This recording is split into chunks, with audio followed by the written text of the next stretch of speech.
Obtuvo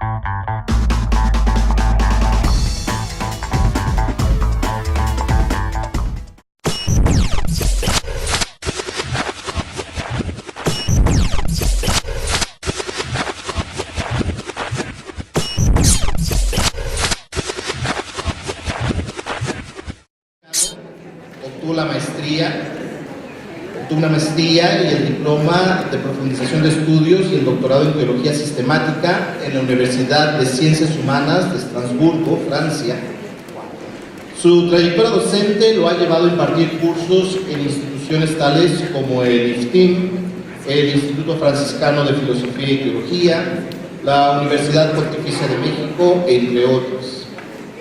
Ha sido invitado como conferencista en numerosos foros, tanto nacionales como en el extranjero. Su producción literaria abarca más de una docena de títulos, que van desde artículos publicados en revistas especializadas hasta publicaciones con finalidad pastoral. Su trabajo más reciente es Cambio de época y evangelización en el 2012. Nos acompaña con la ponencia ¿Qué dice Dios cuando calla? Le damos la palabra a Fray Manuel Ana.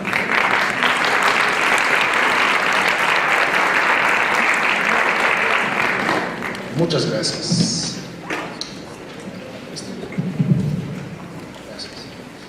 Bien, gracias a todos, gracias a los organizadores de este evento por la invitación a compartir con ustedes algunas reflexiones que intentan ser como un eco de lo que hemos escuchado hace un momento en la presentación del doctor Picasa. Si bien es cierto que tanto la presentación de él como la de un servidor, supongo que la de Carlos también, corrieron por causas totalmente independientes. En efecto, el título que he querido dar a esta sencilla presentación es ¿Qué dice Dios cuando cae? Partimos del hecho de que Dios es palabra, y sin embargo, la teodicea nació como palabra humana que pretende defender a un Dios mudo frente a quienes lo acusan de callar ante las atrocidades que diezman a esta humanidad maléfica. Pocos fiscales han formulado los cargos con la crudeza con que lo hizo Rabí Levi Yitzhak en una celebración de Yom Kippur, cuando levantando la voz increpó a Dios en estos términos: hoy es el día del juicio, hoy todos los hombres están delante de ti para que tú los juzgues. Pero yo, Levi Yitzhak, hijo de Sara de Bertishev, yo te digo y anuncio que eres tú a quien se juzga hoy. Tus hijos lo harán, los que sufren por ti, los que mueren por ti, para santificar tu nombre, tu ley y tu promesa. Y Romano Guardini, estando ya en su lecho de muerte, le hizo a un amigo que lo visitaba una confidencia con sabor dostoyevskiano. Estoy preparado para presentarme ante el juez divino y para responder a sus preguntas sobre mi vida. Pero yo también tendré que hacerle preguntas al juez. Preguntas sobre el sufrimiento de los niños inocentes. La constatación de la existencia del mal en el mundo no deja bien parado a Dios. La conocida paradoja atribuida a Epicuro plantea el problema con agudeza demoledora. Si Dios existe y además es bueno y omnipotente, y si por otra parte la experiencia enseña que hay mal en el mundo, una de tres: o eso se debe a que Dios así lo quiere, y entonces tenemos un Dios malo. O bien, no lo quiere directamente, pero lo permite, y entonces Dios es cómplice del mal. O bien, no puede evitarlo, y por tanto, Dios no es omnipotente. Ante tales cuestionamientos, Dios no parece dar la cara. La teodicea se levanta entonces, afirmando su vocación de abogada de un Dios que no nos defiende del sufrimiento. Se erige en voz sustituta de una palabra doblemente muda, porque calla ante el dolor del mundo y porque no responde a quienes la acusan. Dios es palabra, es una manera de decir que Dios se revela. O sea que por un designio libérrimo de su voluntad, ha querido establecer comunicación con el hombre para darse a conocer a sí mismo y dar a conocer su destino salvífico. Pero ¿qué sucede cuando el hombre tiene el sentimiento de que Dios calla? ¿Se interrumpe el flujo de la comunicación? ¿O será tal vez el silencio otra forma de lenguaje de la que Dios se vale para hablarnos? Y si fuera este último el caso, ¿qué ¿Qué nos dice Dios de sí mismo y de su plan de salvación? Desde Jacobson y la Escuela de Praga, pero sobre todo gracias a Levi-Strauss, se ha venido diciendo que la mente humana organiza el conocimiento valiéndose de polos binarios, antagónicos e irreductibles, como por ejemplo luz y tinieblas, espíritu y materia, hombre y mujer, verdad, falsedad, naturaleza y cultura, etc. Y no solo eso, sino que además estas oposiciones binarias establecen jerarquías. Por poner un ejemplo, en la Biblia, verdad, falsedad, la primera es valorada sin lugar a dudas como superior a la segunda. Si esto es así, podemos comprender que sea precisamente esta estructura del pensamiento la que nos lleva a oponer dicotómicamente la palabra al silencio y a privilegiar a la primera por encima del segundo como instrumento comunicativo por excelencia. Es así que creemos que Dios deja de comunicarse ahí donde se percibe su silencio. Sin embargo, la Sagrada Escritura nos ofrece otras posibilidades de entender la relación entre el silencio de Dios y su revelación. Cuenta el primer libro de los Reyes que en cierta ocasión Elías se adentró en el desierto huyendo de las iras de la reina Jezabel que había jurado darle muerte. En su fuga fue a dar a Lorén, en una de cuyas cuevas encontró un refugio donde pasar la noche. Estando ahí, el Señor le dirige la palabra para ordenarle que salga a la entrada de la caverna porque se le va a manifestar. El anuncio de su visita le llega a Elías en un momento de crisis marcado por el fracaso, el peligro de muerte y el miedo. Cuando el agotamiento físico y psíquico, diríamos nosotros la depresión, es tal que él mismo pide morir.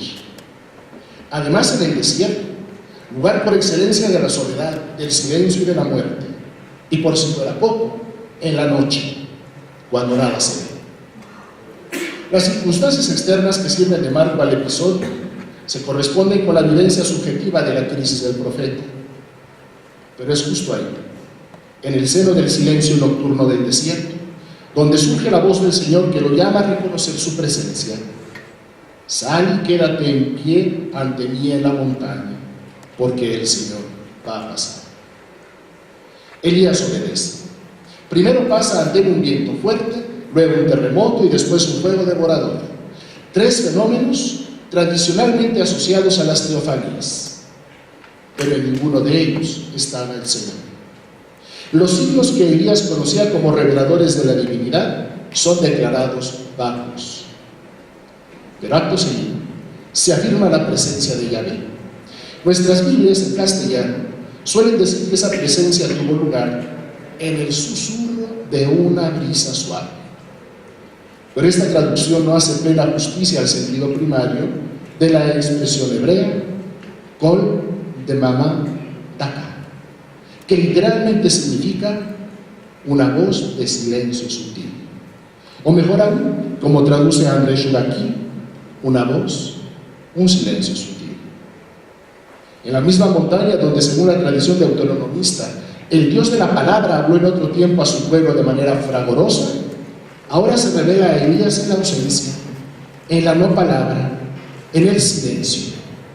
La autocomunicación de Dios acontecerá por el canal paradójico y misterioso de la voz sutil del silencio. El Dios de la palabra se hace escuchar en lo apenas audible y nos visita en la aparente ausencia. La manifestación de Dios en la voz del silencio sutil es así, débil. En el Horeb se revela un Dios que no irrumpe en el mundo con fuerza, sino que se ofrece al hombre en forma discreta y silenciosa. Desde ahora, a Dios se le reconocerá sobre todo en la debilidad, en el no decir y en el no estar que atormentan a la tribulada. En este sentido resulta muy significativo que el soldado romano que vio a morir a Jesús, tras haber gritado el abandono de Dios en la hora suprema del suplicio, reconoce: en verdad este hombre era hijo de Dios. El Dios de la palabra se manifiesta en el silencio y se acoge en el silencio, porque solo el silencio hace audible la voz sutil del silencio que es palabra, que funda toda otra palabra. Ya lo decía San Juan de la Cruz, una palabra habló el Padre, que fue su Hijo, y esta habla siempre en eterno silencio, y en silencio ha de ser oída del alma. El juego paradójico entre silencio y palabra pone de relieve un rasgo característico de la revelación, su estructura sacramental. Todo acontecimiento revelador, a la vez que manifiesta algo de Dios, lo oculta. Dios habla al hombre a través del mundo y de la historia, pero hombre, mundo e historia son por definición realidades finitas, y por tanto ninguna de ellas es capaz de transparentar con absoluta nitidez la presencia de Dios, ni de hacer totalmente audible su voz. En los acontecimientos por los cuales Dios se da a conocer, hay una opacidad y una ambigüedad constitutivamente inherentes que velan en primera instancia su presencia. Solo mediante una lectura de segundo grado, la de la fe, los acontecimientos pasan a ser signos de una realidad que está más allá del signo mismo. Ningún signo puede ser 100% transparente, ni 100% opaco, pues en el primer caso acabaría confundiéndose con la realidad significada y en el segundo la perdería de vista.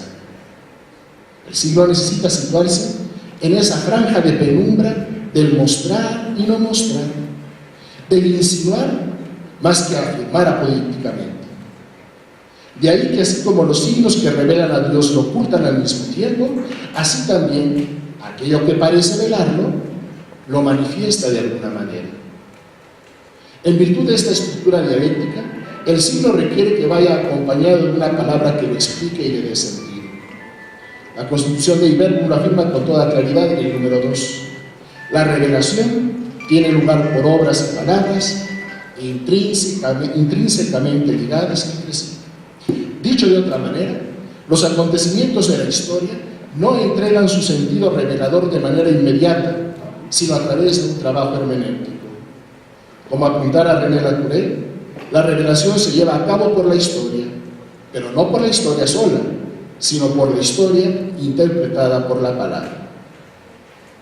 Sobre la base de estos desarrollos, quisiera sugerir 3 posibles respuestas a la pregunta que sirve de título a esta intervención. ¿Qué dice Dios cuando cae? La primera cosa que nos dice Dios es lo siguiente: esto no puede ser, el mundo tiene que ser de otro modo. Edgar Schillebeeckx llamaba experiencias negativas de contraste a aquellas experiencias de dolor, de violencia y de injusticia que despiertan en nosotros la convicción de que el mundo en el que vivimos no está en orden, que hay algo en él profundamente equivocado y contradictorio. Tales experiencias generan un rechazo fundamental, una indignación ética que opone un veto contra este mundo tal como es, al tiempo que nos abren a una realidad distinta que convoca a nuestro sí.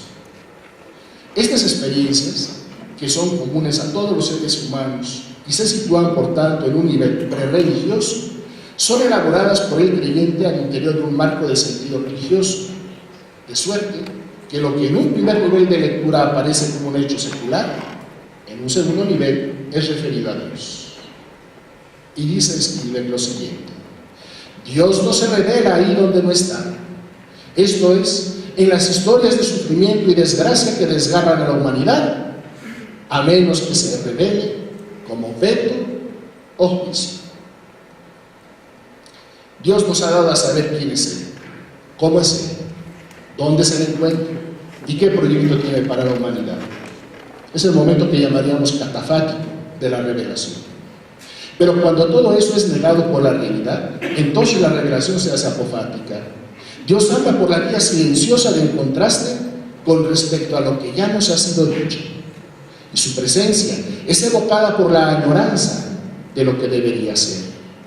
En ese sentido, una de las más acertadas definiciones del mal es la que ha dado Paul Ricoeur.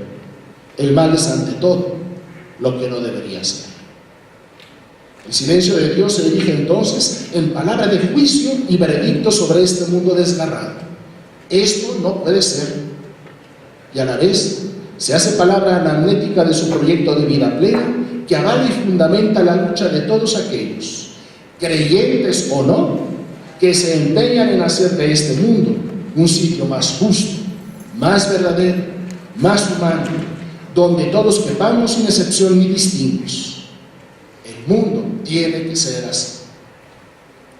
Conviene recordar que la anamnesis en sentido bíblico es algo más que la mera evocación. Consiste en un acontecimiento que, al ser traído a la memoria, se actualiza en el aquí y ahora como acontecimiento de gracia y de salvación, con lo cual el acto anamnético se hace kairos. Por este camino, el "esto no puede ser", que Dios grita a través de su silencio, nos convoca a abrazar el programa que, en un contexto diferente, proponía alguna vez Mauricio Rousseau: construir una hermenéutica del mundo y de la historia que una lo catafático con lo apofático en lo profético.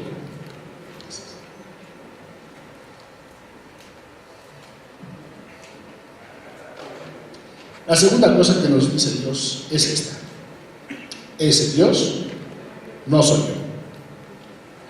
Quienes desearían una intervención directa del poder de Dios para enderezar el mundo presuponen implícitamente al menos estas tres cosas. Primero, que Dios actúa en el mundo de manera directa, sin necesidad de intermediarios. Segunda, que la omnipotencia de Dios es tal que no conoce límites. Y tercera, que en su sabiduría insondable Dios tiene respuestas y soluciones para todo. Pero el rostro con el que Dios se nos ha dado a conocer parece ser otro.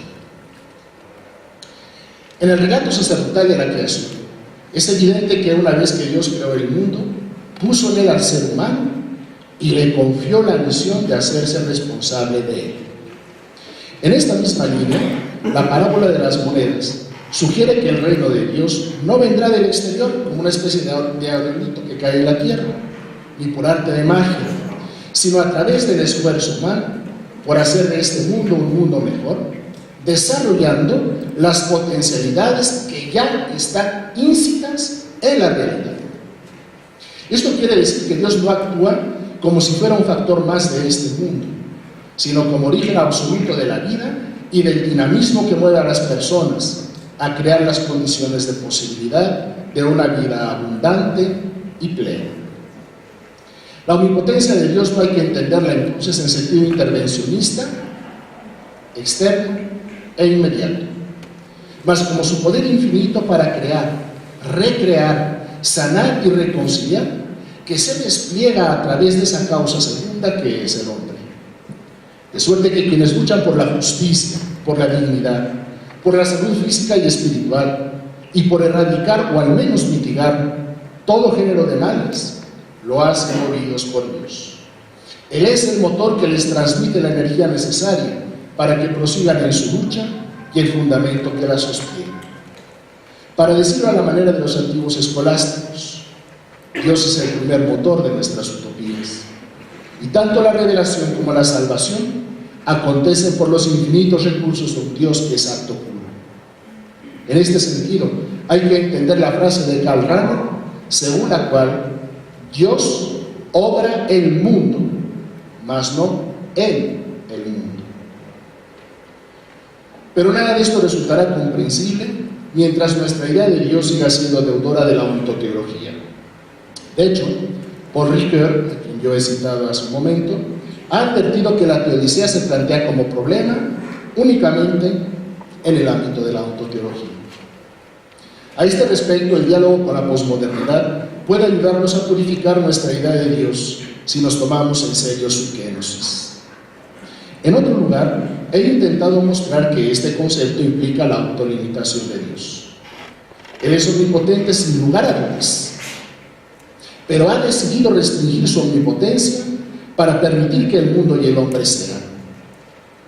En su intervención, Javier Picasa mencionaba al cabalista Isaac de Luria, quien ante la pregunta de cómo es posible que el mundo exista si Dios es infinito y está en todas partes, decía que para crear el mundo, Dios tuvo que hacer un espacio, retirándose, replegándose hasta aniquilizarse en su propia interioridad. Dios se autolimita para ofrecer al mundo un espacio que posibilite su existencia y donde todo lo que queda de Dios, dice Isaac de Luria, es una huella, un resto, a la manera de un frasco de aceite que ha sido vaciado. Muchos siglos después, dirá Jacques Derrida que justamente la huella es el origen absoluto del sentido.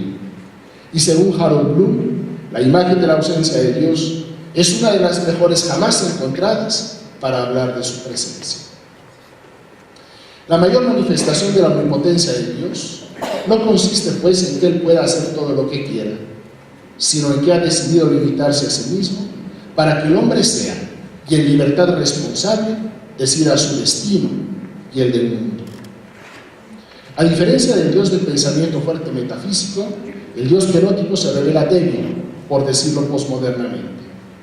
Con toda probabilidad esta imagen chocará con muchas ideas recibidas, y tal vez hasta alguien la califique de pis auribus ofensiva, según el tradicional elenco de censuras teológicas. Sin embargo, creo que no hay mejor aval para esta tesis que la cruz. José Ignacio González Faust ha formulado el tema con claridad insuperable.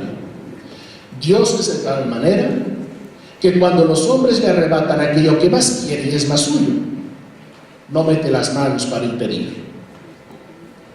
Por todo esto podemos afirmar que otra cosa que nos dice el Dios de la palabra a través de su ausencia y su silencio es que Él no es ese Dios al que unos quieren sentar en el banquillo de los acusados y otros defender. Él no está para dar respuestas sobre el problema del mal, sino para suscitarlas mediante la gestión responsable del hombre del devenir de este mundo y de su historia. Dios nos ha dicho qué hombre, qué mundo y qué vida quiere, pero la realización de su sueño la ha dejado en nuestras manos. Él actúa siempre con nosotros, jamás al margen de nosotros. Dios se hace nuestro compañero de camino en la azarosa aventura de hacer advenir su reino, pero no nos resuelve la vida. Eso sí, nos da la fuerza, la inteligencia y las capacidades necesarias para enfrentar y manejar los problemas, y si cabe, remediarlos. Es inútil preguntar por qué hay mal en el mundo, pues en el fondo el mal es un absurdo, y es más absurdo todavía querer comprender lo absurdo. El mal no está pues para ser entendido, sino combatido. Obrando así, Dios nos hace con Él co-creadores del futuro, porque preguntar el porqué de algo es querer indagar de dónde viene, y eso remite al pasado. En cambio, cuando suscita y moviliza nuestras energías para combatir el mal, o al menos atenuarlo, hace de nuestro esfuerzo simiente de mañana. No le falta razón a Silvio José Báez cuando dice que muchas veces la única palabra de parte de Dios que es capaz de despertarnos del letargo de la indiferencia y de la superficialidad es su silencio. Finalmente, el Dios silente que se revela como el siempre otro nos llama pues a participar en su proyecto.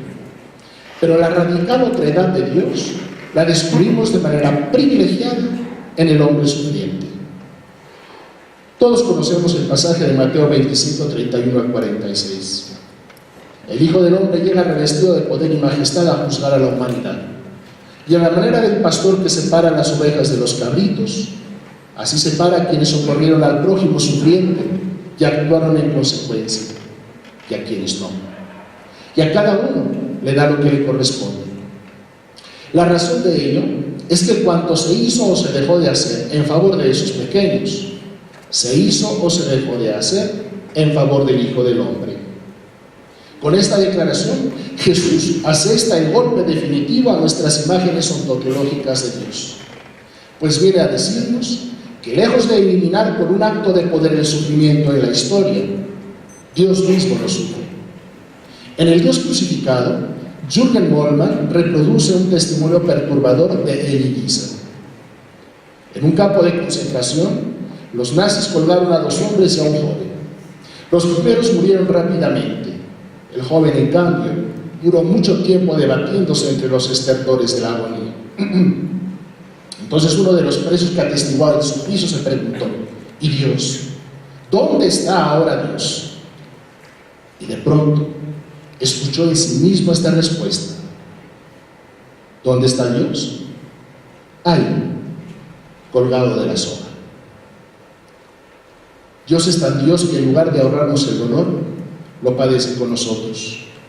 y de nuestra capacidad de reconocerlo ahí y de nuestra solidaridad activa con Él, depende nuestro destino último. Seré provocativo. Dios no es aquel que evita el sufrimiento del hombre, sino que somos nosotros los que estamos llamados a evitar el sufrimiento de Dios en la historia. Y en eso consiste precisamente el tercer mensaje que nos hace llegar a través de su silencio. Sálvame y yo te salvaré. Esto es lo que dice Dios cuando calla. Y su silencio es palabra, porque provoca por parte del hombre una respuesta, instaurándose así el diálogo y con él la libertad. Muchas gracias.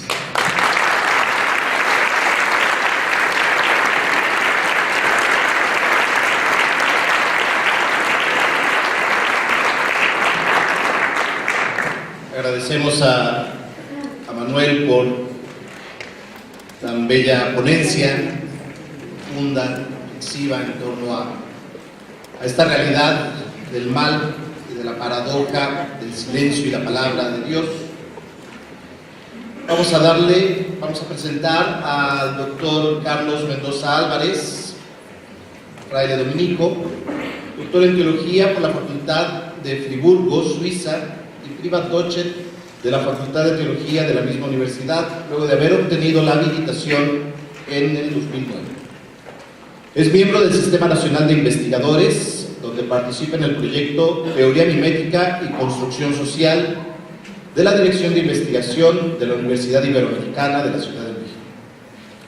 Es académico de tiempo completo e investigador del Departamento de Ciencias Religiosas de la Universidad Iberoamericana, docente de Teología Fundamental en el IFTIM, profesor invitado en diversas universidades de Brasil, Suiza, Chile y Colombia, y docente en la Facultad de Teología de la Universidad Pontificia de México. Fungió como presidente de la Unión de Instituciones Teológicas Católicas de México, UITCAM, durante 2 periodos.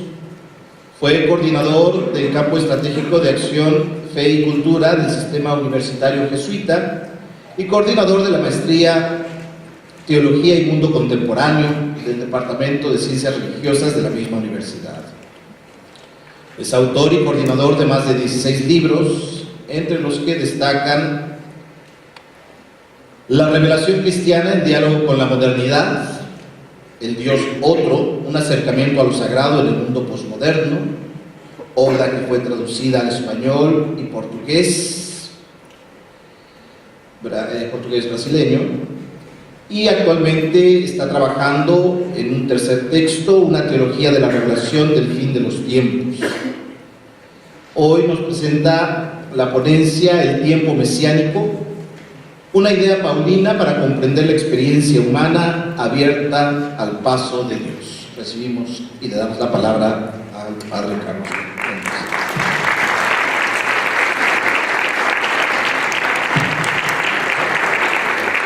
Muchas gracias, buenas tardes ya. A los organizadores les agradezco la invitación para compartir con ustedes esta reflexión que, bueno, es fruto de este año sabático que concluí en diciembre, y que tiene que ver con cómo comprender la experiencia humana abierta al paso de Dios.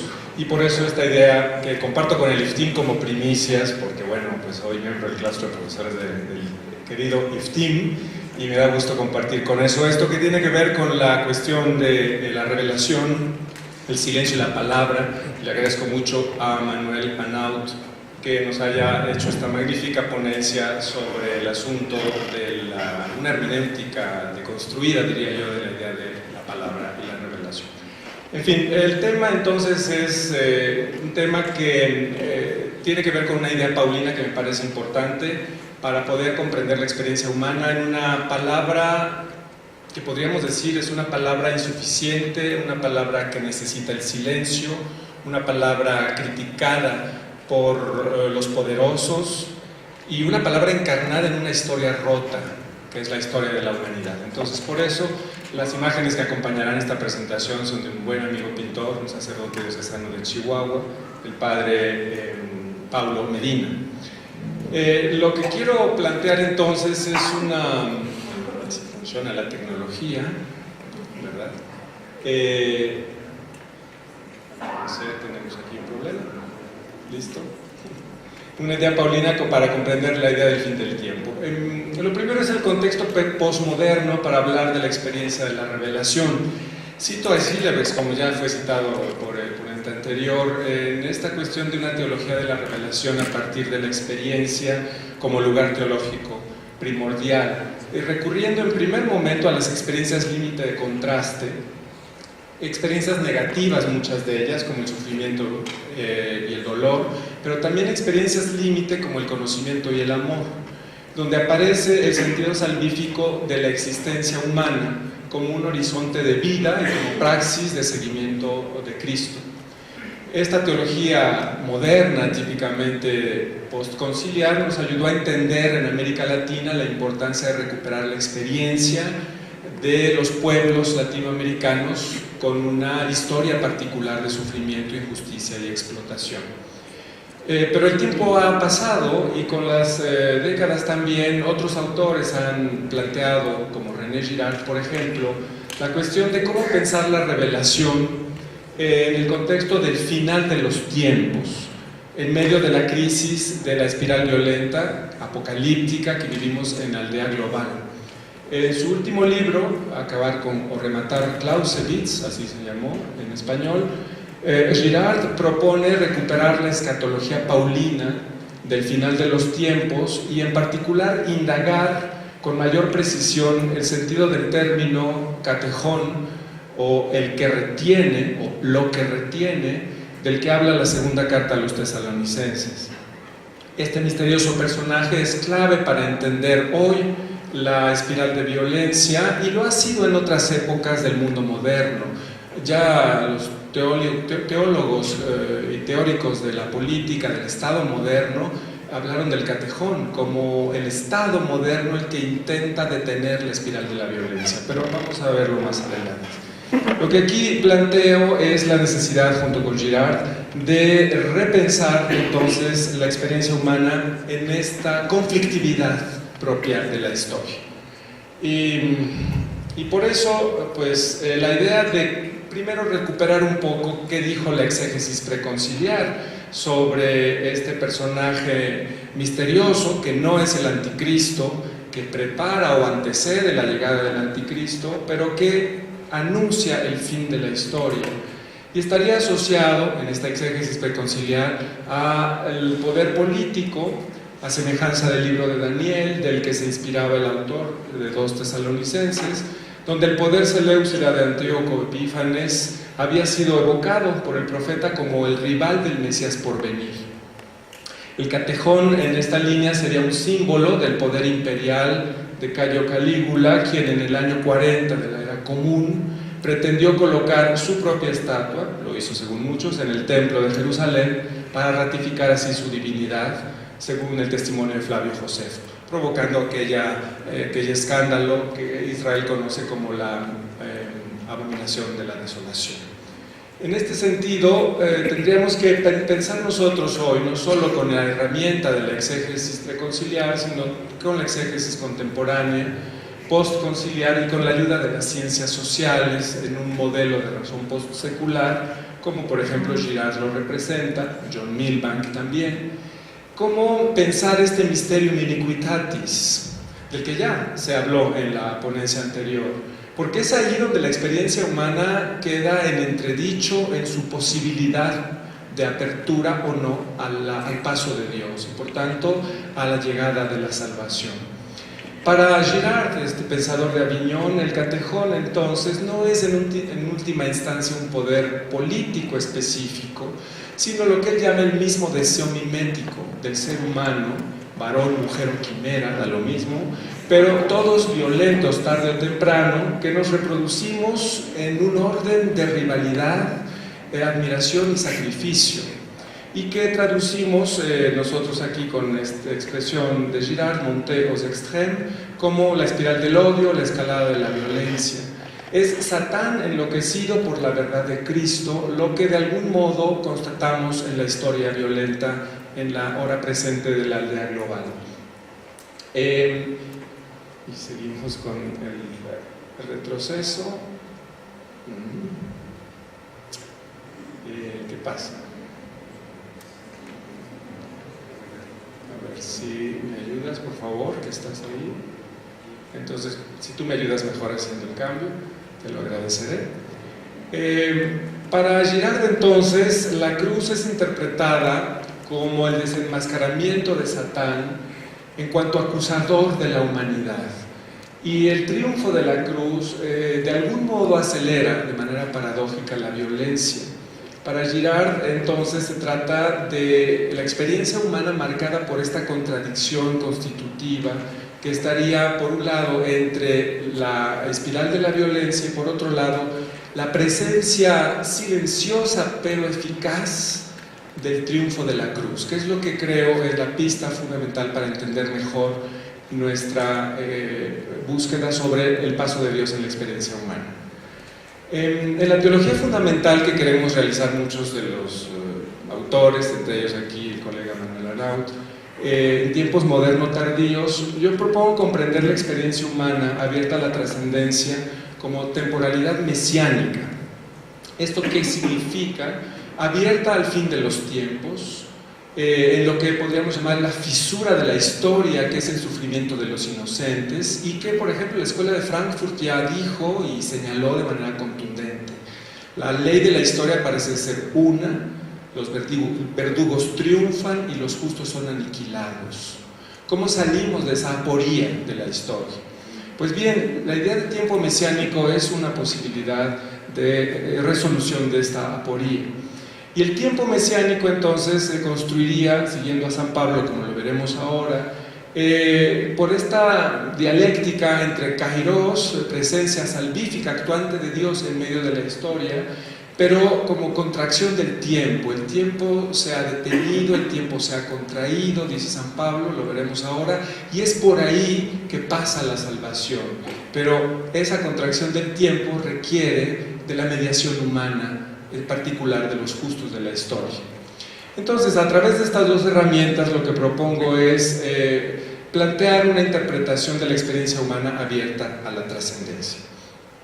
Detengámonos en este primer paso, lo anterior fue una breve introducción, en la cuestión de la teología proto-paulina del fin del tiempo. Hay una contradicción aparente entre dos textos, de 1 y 2 Tesalonicenses, que hablan de la parusía, buscando discernir ambos la inmediatez del día del Señor.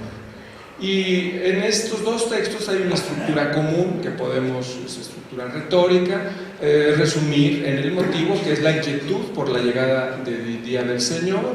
Segundo momento, la interpretación diversa de este tiempo mesiánico. Tercero, la exhortación a una lucha, a una batalla.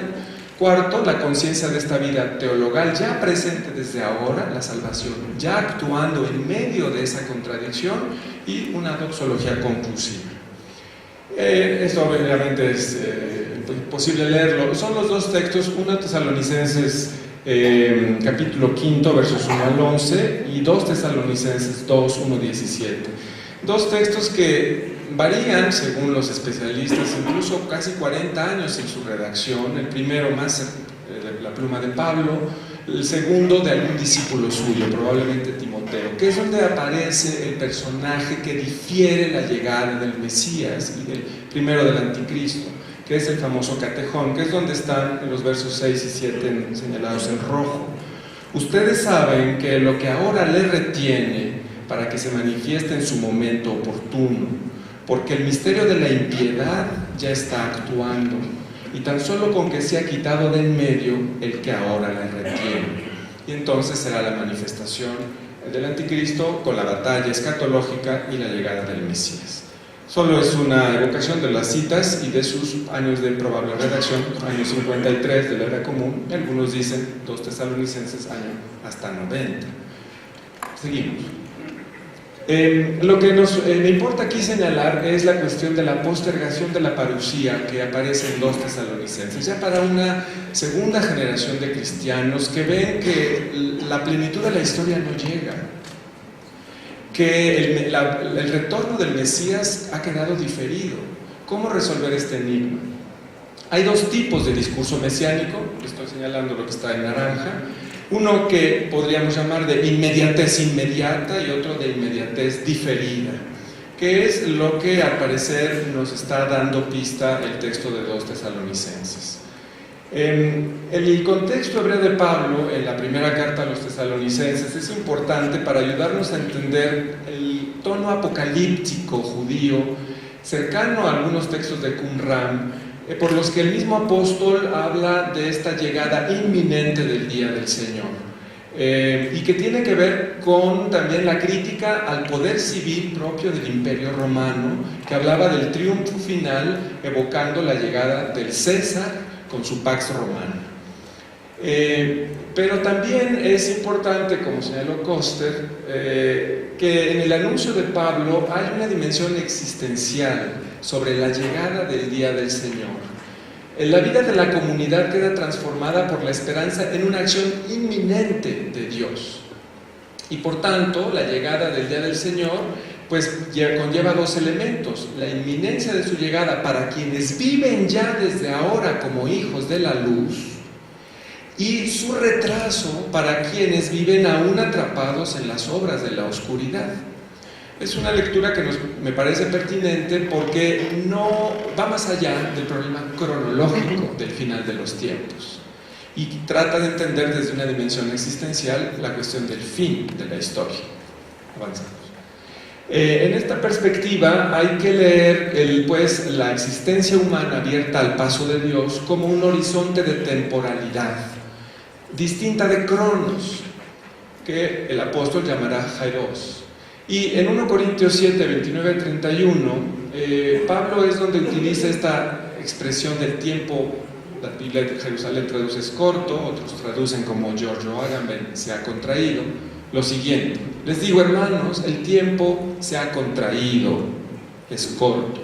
Por tanto, los que tienen mujer, y yo glosaría mujer o quimera, vivan como si no la tuviesen, los que lloran como si no llorasen, los que están alegres como si no las estuviesen, los que compran como si no poseyesen, los que disfrutan el mundo como si no disfrutasen, porque la apariencia de este mundo pasa. Esta diferencia significativa entre Cronos y Kairos es fundamental para comprender el sentido hebreo que Pablo recupera del tiempo mesiánico. La siguiente, por favor.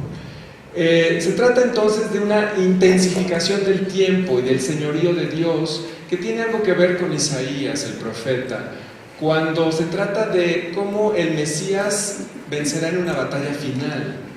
Se puso la justicia como coraza y el casco de salvación en su cabeza, como túnica vestidos de venganza, y se vistió el celo como un manto. Pero, evocando este texto, Pablo lo modifica, porque hablará de justicia, de la famosa dikaiosine, pero sustituyendo el término salvación por esperanza y sin hacer mención alguna de la venganza y de la violencia, cosa que nos da pistas para entender en qué consiste esta contracción del tiempo. Un tercer elemento de la escatología paulina de Primera Tesalonicenses es la expresión sin autos es omen, para que vivamos junto con él, que describe una simultaneidad del creyente que asume toda la existencia nueva de la persona. Esta expresión es recurrente en San Pablo, sin auto, para denotar la unión íntima que vive Cristo con su comunidad escatológica. Aquello que ya evocábamos anteriormente, que el fin de los tiempos no es entonces de un orden cronológico, sino kairológico, y que tiene que ver con el modo como la comunidad creyente vive ya hoy la contracción del tiempo. En síntesis, entonces, podemos decir que para Pablo, en la primera carta a los tesalonicenses, la parusía no es un asunto de cronos, sino, decíamos ya, de existencia. Será, dice citando a Koester otra vez, la parusía será una desastrosa sorpresa para quienes habían puesto su corazón en la Pax Romana y no habían comenzado a vivir aún como hijos de la luz, a pesar de que ya habían recibido el anuncio de la salvación.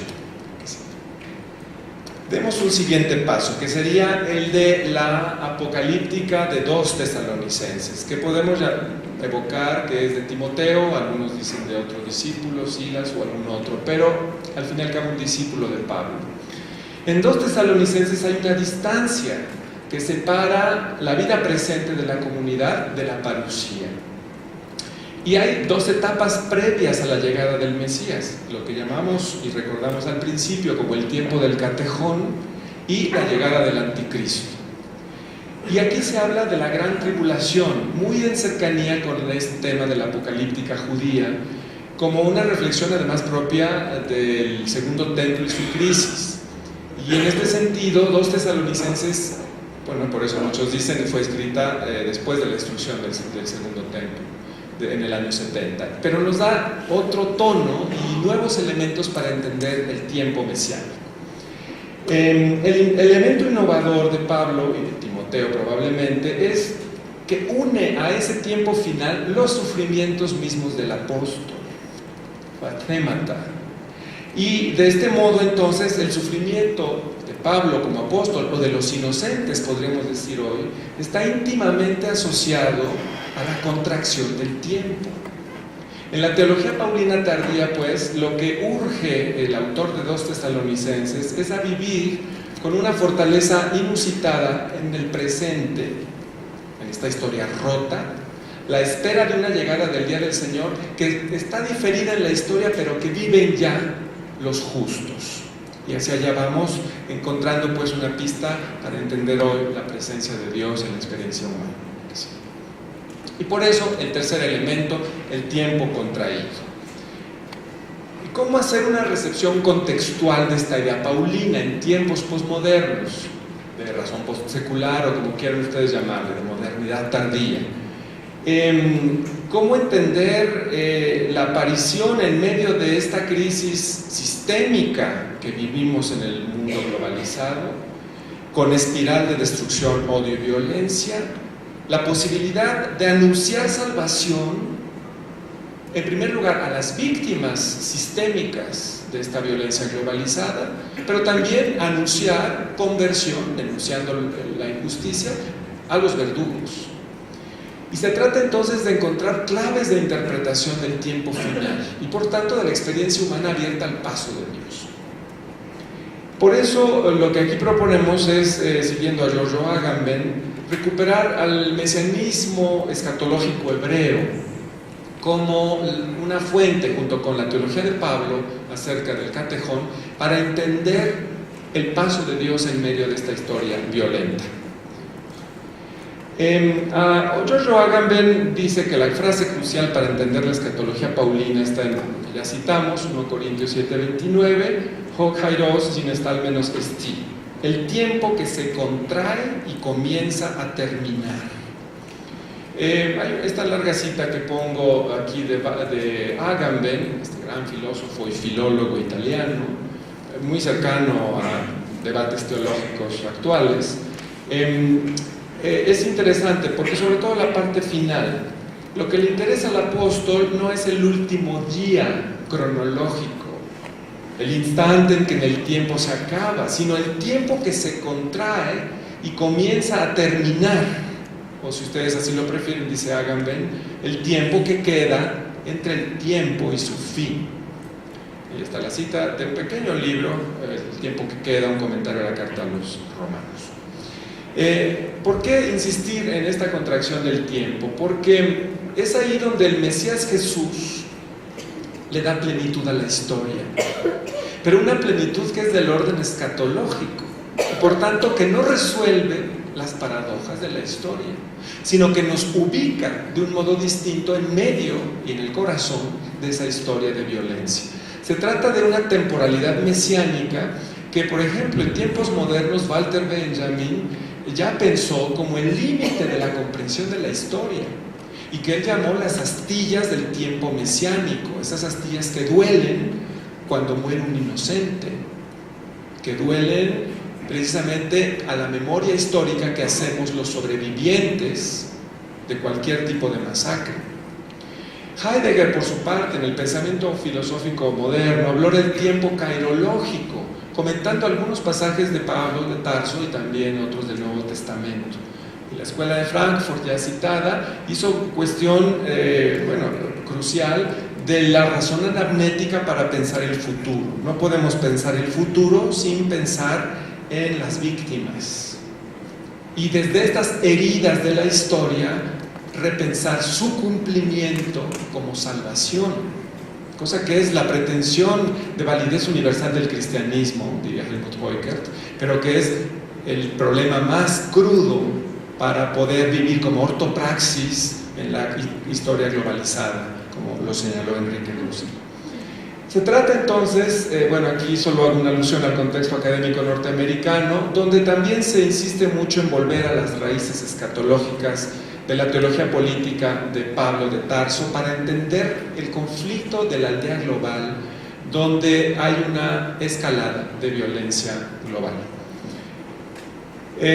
Lo que aquí proponemos, de manera muy sintética obviamente, es una lectura en cierto modo nihilista del pensamiento judío, que ya señaló Walter Benjamin, pero que por la apelación a la interpretación que hace Pablo del fin de la historia, puede ser para nosotros muy importante.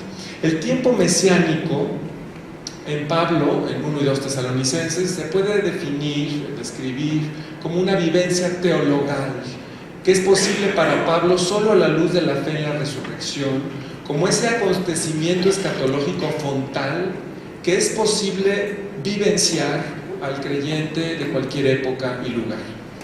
Y en este sentido, pasamos esta también, lo que nos parece importante plantear aquí es que este mesianismo escatológico es como una herida abierta en la historia de la humanidad, de la que brota un destello de esperanza para los sobrevivientes.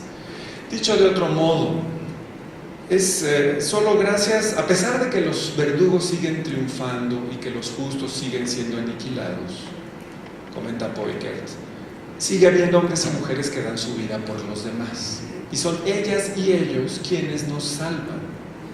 Son ellas y ellos quienes contraen el tiempo, haciendo posible el advenimiento de la temporalidad cairológica de la salvación. Se trata, por tanto, de que quienes entregan su vida por y con los demás viven ya en el ahora fragmentado, pero intensivo, como gesto mesiánico de donación, viven esa experiencia de temporalidad y así hacen posible el presente y el futuro de todos. En este sentido, es obvio que surgen implicaciones políticas, éticas, místicas del problema de la experiencia teologal como una temporalidad mesiánica. Tenemos que entender las virtudes teologales en esta clave. Si solo las entendemos en una clave moral, con todo lo que esto pueda significar incluso en la teología de Tomás de Aquino, sin la actualización que implica la conflictividad de la historia, perdemos el sentido de en qué consiste la salvación. Y por tanto pasamos al punto que va a ser ya un poco más conclusivo. En esta temporalidad mesiánica, lo que Pablo exhorta a vivir a las comunidades cristianas y su discípulo Timoteo, en Tesalónica en particular, es la paciencia de los cristianos. Me quedan todavía 5 minutos. Al final de este recorrido de textos fundacionales del pensamiento paulino, podemos comprender en cierto modo, en el contexto nuestro, que es el de la razón postsecular, la importancia de la implosión de la temporalidad cronológica y por tanto de la historia en modelo griego, de Cronos, que es el dios que devora a sus hijos.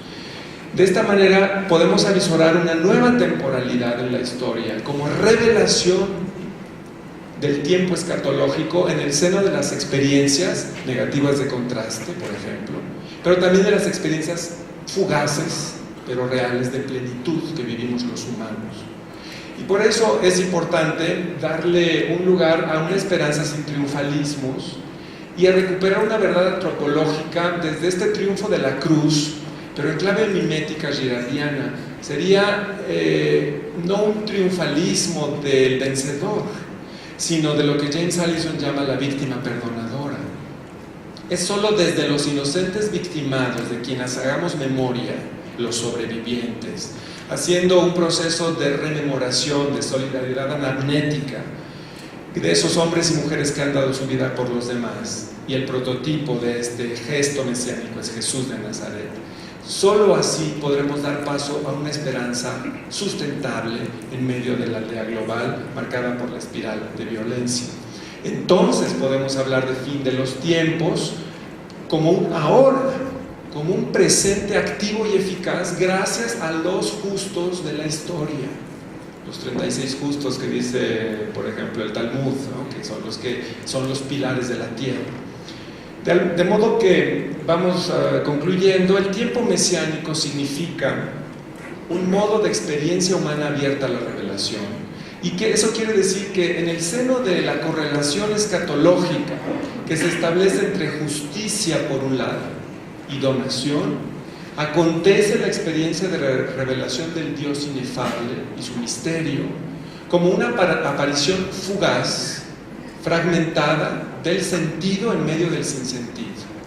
La teología posmoderna no puede seguir manteniendo una visión ingenua de la historia. La historia está constitutivamente marcada por la violencia sacrificial.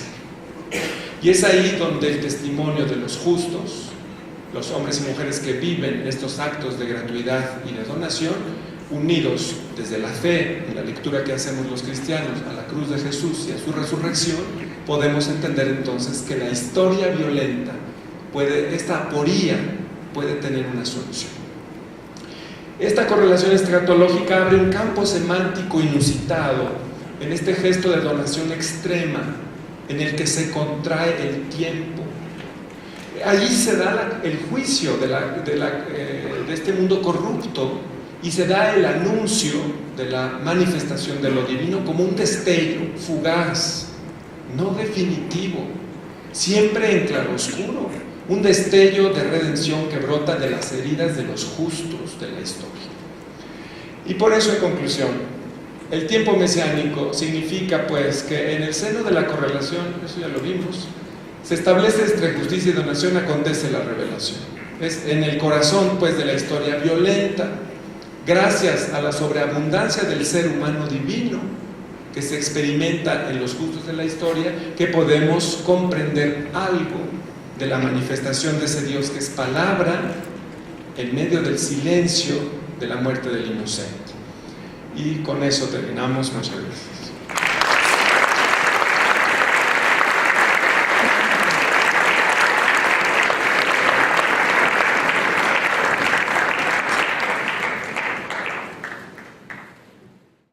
Amigo y discípulo de René Girard, y lo que ha hecho pues ha sido una síntesis de teología a partir de la idea de víctima perdonadora, de forgiving victim, que tiene que ver con releer al Espíritu Santo, la vida teologal, la gracia desde la perspectiva de la superación del resentimiento y por lo tanto del rebasamiento de la crisis de rivalidad que toda sociedad genera a través del deseo mimético. Entonces, bueno, James Allison es uno de los autores más prolíficos de mi generación. Tiene un portal, The Forgiving Victim, donde pueden ustedes ver una catequesis, traducción de la teología que propone en sus libros a la pastoral. ¿La violencia es necesaria para que se realice el proyecto de Dios? Bueno, no es decir, planteada la pregunta así, obviamente nos haría caer en el sofisma de un Dios sádico. No es necesaria, es inevitable la violencia, porque es parte del mal en el mundo, y el mal es inevitable. Torres Quiruga lo señaló ya de muchas maneras, también aquí el doctor Manuel Arnaut en su ponencia. Pensar una creación sin mal es tan absurdo como pensar un círculo cuadrado. El mal es inherente a la finitud de lo creado, y por lo tanto la violencia es una de esas expresiones. El problema no es si la violencia es necesaria o no, o qué va a hacer Dios con ella, sino qué vamos a hacer nosotros con la violencia, cómo vamos a desactivar los mecanismos de rivalidad y muerte. ¿Y qué implicaciones pastorales tiene esta visión de los justos de la historia? Pues una teología desde las víctimas, creo yo, es hoy imprescindible. no solo como reflexión, sino desde el acompañamiento a los invisibilizados de hoy, que bueno, por supuesto, como lo señaló la teología de la liberación, son los pobres de la tierra, pero también son los excluidos de muchos sistemas de dominación, por ejemplo las mujeres, 52% de la humanidad, pero sometidas a sistemas patriarcales en las sociedades y en las religiones, las minorías étnicas, las minorías sexuales, los discapacitados o de capacidades diferentes, es decir, cómo hacer teología desde esas realidades de historias rotas, pero marcadas al fin y al cabo de esperanza.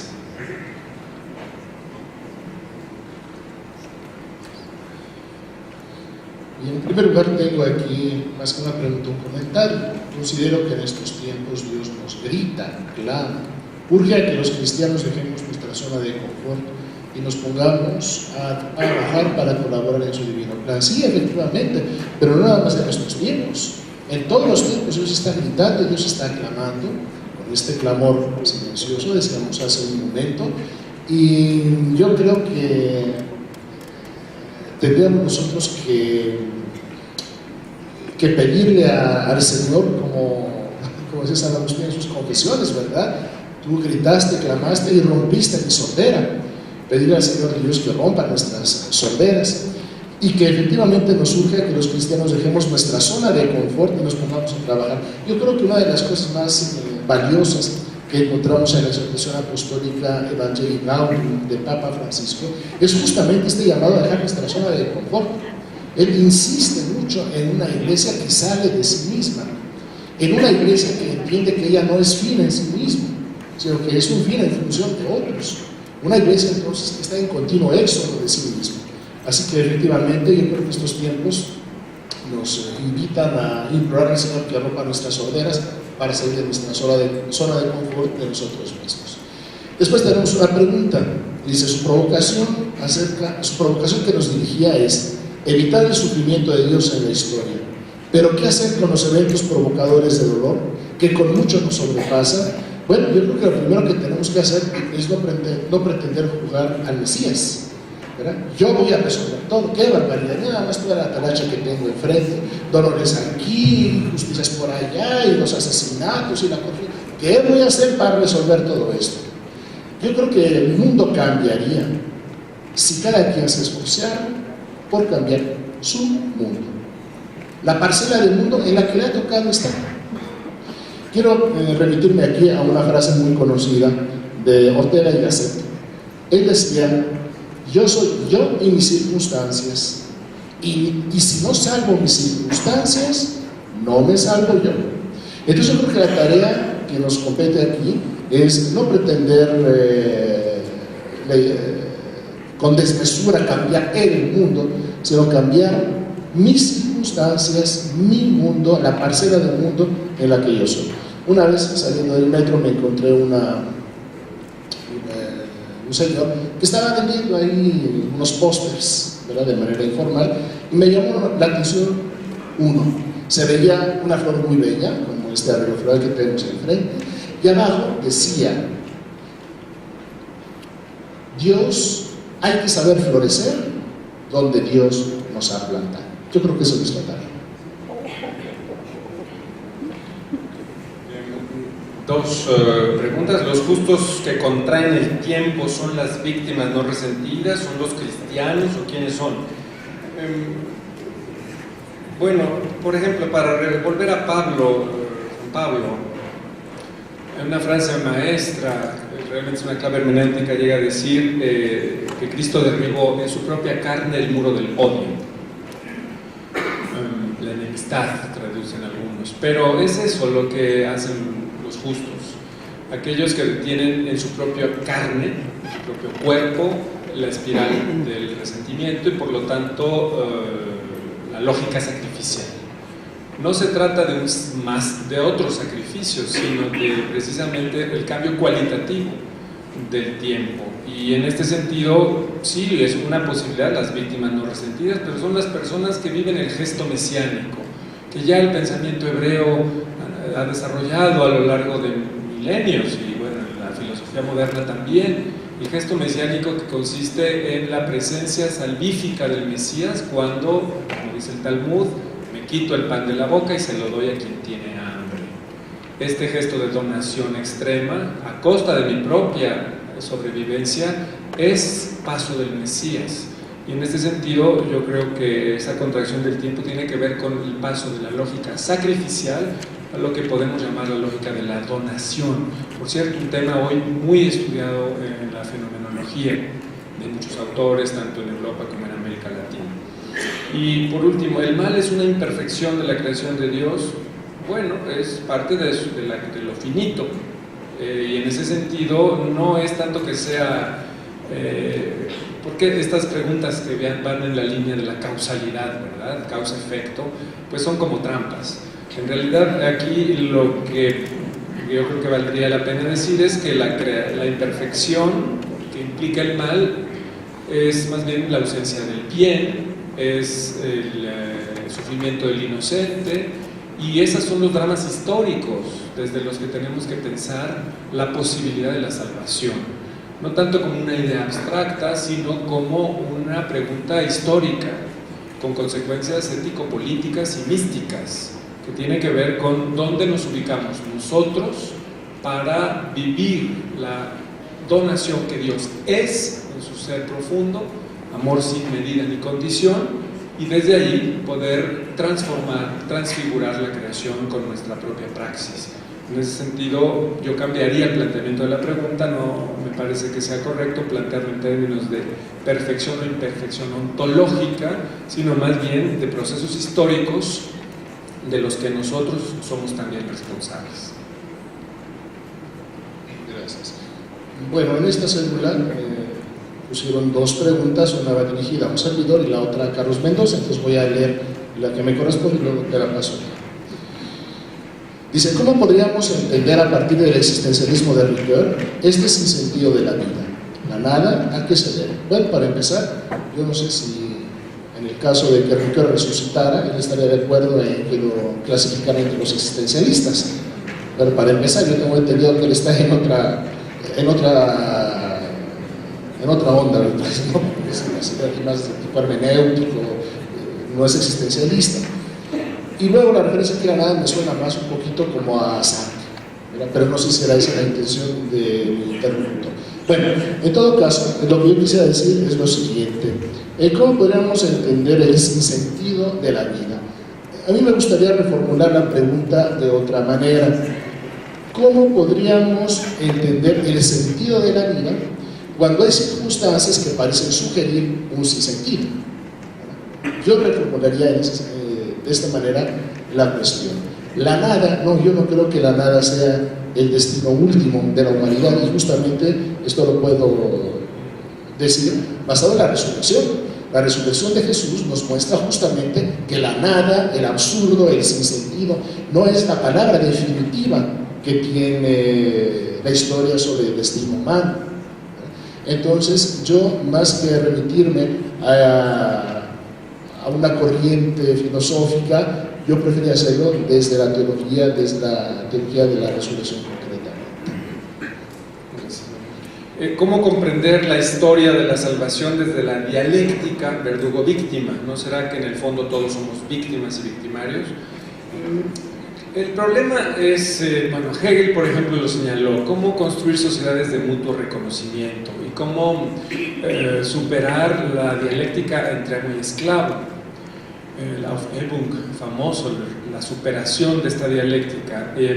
Y bueno, el pensamiento moderno del siglo XX, tanto filosófico como teológico, se enfrenta a esta gran cuestión: cómo construir sociedades de intersubjetividad, de mutuo reconocimiento, de espacio público donde todos tengamos derecho a la palabra y a la diferencia.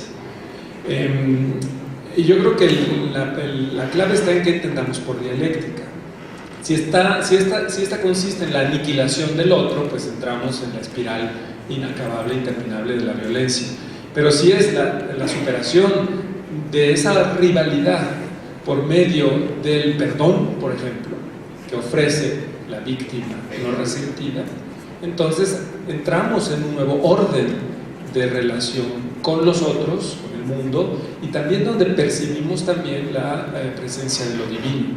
Entonces, en ese sentido, creo que precisamente se trata de ir más allá de la dialéctica víctima-verdugo, porque esa es la mentira de Satán, diría Girard, que necesitamos más víctimas para mantener la frágil estabilidad del grupo.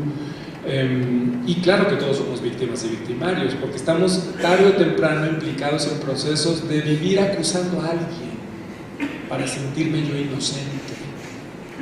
Y esa es la mentira de Satán, y esa es la base antropológica de lo que sería la perdición del mundo y la violencia. Por tanto, la salvación pasa por la superación de esta lógica de acusación. Por eso a Satán se le llama el acusador de nuestros hermanos. Ir más allá de la acusación es entonces aprender a ver al otro con otra mirada, con los ojos que el crucificado que vive nos permite tener. Entonces yo creo que de eso se trata la superación de la lógica víctima-verdugo. Gracias. Bien, aquí tengo otra pregunta. ¿Con qué teología identificar aquella concepción de un Dios que está explícitamente entre nosotros y el pecado es parte de la privación de Dios? Si he entendido bien la pregunta, así como a bote pronto, pues esto me suena un poquito como a la clásica definición del mal según los escolásticos, era como la privación del bien. El mal es la privación del bien. Y siendo Dios el bien supremo, pues el mal supremo, el pecado, pues es la privación de Dios. Luego, en esta provocación que ha hecho, ¿cómo debemos responder como religiosos? En especial con nuestro voto de obediencia, que se traduce en esta escucha de Dios. Efectivamente, en el núcleo del voto de obediencia está la escucha de Dios, por tanto, un trabajo de discernimiento.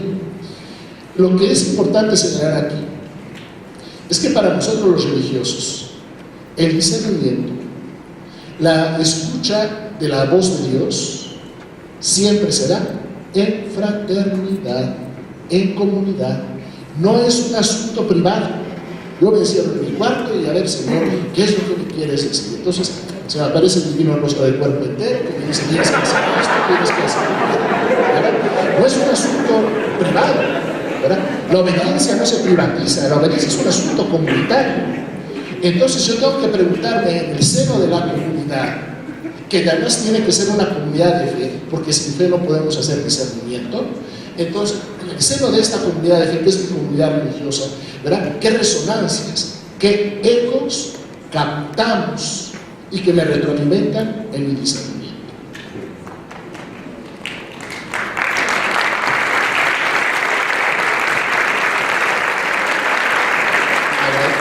Agradecemos al doctor Manuel Anaud y al doctor Carlos Mendoza por su participación, pues nos sentimos también orgullosos de tenerlos de profesores aquí en México, en nuestras instituciones.